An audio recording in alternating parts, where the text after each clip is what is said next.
আজকে ছবিতে যাকে দেখছেন তার নাম হলো বিজয় থালাপতি। যেমন অভিনয় তেমনি তার বাস্তব ক্যারিয়ারকেও তিনি করিয়ে দেখিয়েছেন।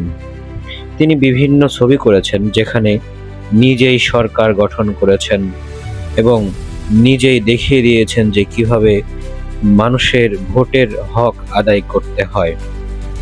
জি, বিজয় থালাপতির কথাই বলছি। তার দুর্দান্ত অভিনয় দেখে সবাই মুগ্ধ এবং তাকে সবাই নিজের রিয়েল হিরো মানে। এই থালাপতি বিজয় এখন তামিলনাড়ুর মুখ্যমন্ত্রী।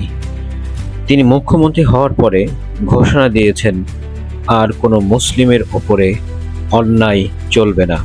যারাই করবে তাদেরকে আমি ইতিহাসের পাতায় একটি জিনিস হিসাবে রেখে দিতে চাই। অর্থাৎ এখানে হিন্দু মুসলমান বলতে কিছু নাই, সবাই একজন নাগরিক হিসেবে সবাই সবার হক বুঝে পাবে।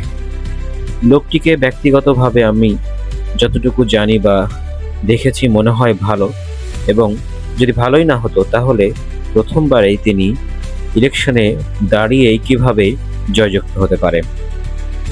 আসলে এই ব্যক্তিটি অনেক মহান। দেখবেন অনেক সময় তার ভিডিও দেখা যায়, যে ভিডিওগুলোতে তিনি মুসলমানদের পাশে গিয়ে দাঁড়িয়েছেন এবং মুসলমানদের সঙ্গে তিনি নামাজও আদায় করেছেন। অন্যদিকে যারা বিজেপি নেতা আছে তারা মুসলমান দেখলেই তাদের গা শিউরে ওঠে এবং মুসলমানকে দেখলেই তারা ব্যঙ্গত্ব করতে থাকে। কিন্তু একজন মানুষ হিসেবে তো সকলকে আমরা মানুষ মনে করি। কারণ এটা শুধু এটা নয়, যে কোনো রাষ্ট্রে হোক আল্লাহ তাআলা কোনো জায়গায় বলেনি যে তোমরা অমুসলিমদের ওপরে অত্যাচার করো, কিন্তু তারা কখনোই এটাকে মানে না। আমরা মুসলমানরা কখনোই হিন্দুদের উপরে অত্যাচার করি না, কিন্তু তারা দেখেন এখন ভারতের মুসলমানরা কি পরিমাণ অন্যায় এবং জুলুমের শিকার হচ্ছে হিন্দুদের হাতে। তারা নিজেদেরকে এতটাই জঘন্য প্রমাণ করছে যে মুসলমানদেরকে সেখানে টিকে থাকার দায় হয়ে গেছে।